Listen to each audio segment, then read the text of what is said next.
Hostel के common room में मैं अकेली बैठी किताब पढ़ रही थी। रात के 11 बज चुके थे।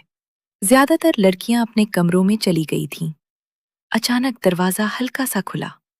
एक लड़का अंदर आया, हाथ में किताब, मुस्कुराहट चेहरे पर। माफ करना, मेरी बहन ने कहा यहाँ मिलेगी। मैंने सर हिलाया। वो मेरे करीब वाली कुर्सी पर बैठ गया। फासला कम था। कॉमन रूम खामोश पड़ गया था। उसका नाम जैदान था, किसी रूममेट का भाई। पहले कभी कभार हॉस्टल आता था, आज अचानक। मैंने किताब बंद की। उसने अपनी किताब खोली। बातें हल्की फुल्की हुईं। पढ़ाई, हॉस्टल, रात। जैदान ने किताब एक तरफ की और मेरी तरफ देखा। तुम देर तक जागती हो? मैंने कुछ नहीं कहा। उसने मेरा हाथ पकड़ लिया, जो किताब पर था। मैंने नहीं छुड़ाया। वो मेरे करीब आ गया। कॉमन रूम की मध्यम रोशनी में उसने मेरे बालों को छुआ और मेरे माथे पर होंठ रख दिए, हल्के से। मैंने आंखें बंद कर ली। दिल तेज धड़कने लगा। इस कॉमन रूम की खामोशी में हमने एक दूसरे को महसूस किया। कुर्सी की चरचर, खिड़की से आती हुआ और जिस्म की गर्मी, सब मिल गए। सांस तेज चलने लगी। हमने एक दूसरे को रात की तन्हाई में कबूल कर लिया। बाहर कॉरिडोर खामोश था। अंदर सिर्फ हमारी सांसों का मीलाद था। कपड़े अधूरे रह गए। वक्त का पता नहीं चला। जब अलग हुए तो जैदान ने मेरा हाथ दबाया और किताब उठा ली।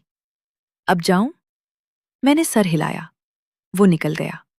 मैंने किताब दोबारा खोली और मामूल का चेहरा बना लिया। अगली रात फिर मौका मिला। कुर्बत बढ़ती गई। शिद्दत गुज़श्ता बार से ज्यादा हो गई। सांस भारी होने लगी। कई रातें ऐसी गुजरी, कभी किताब के बहाने, कभी बातों के। हर बार कॉमन रूम खाली होने पर मुलाकात।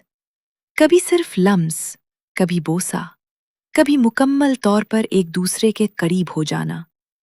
मैं जानती थी ये किसी का भाई है, मगर कॉमन रूम की खामोशी ने सब छुपा लिया।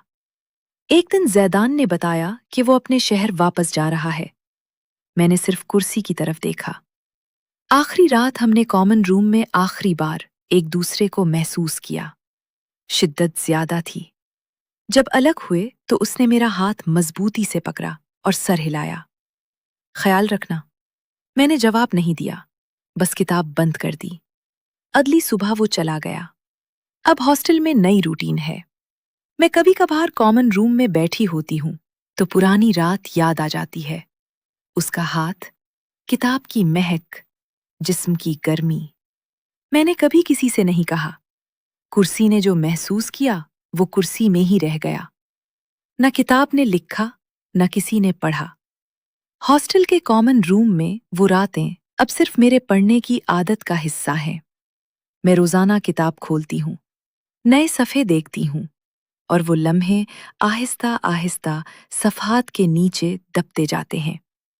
कभी कभार कुर्सी हल्की सी चरचराती है, फिर खामोश हो जाती है। यही अब बाकी रह गया है।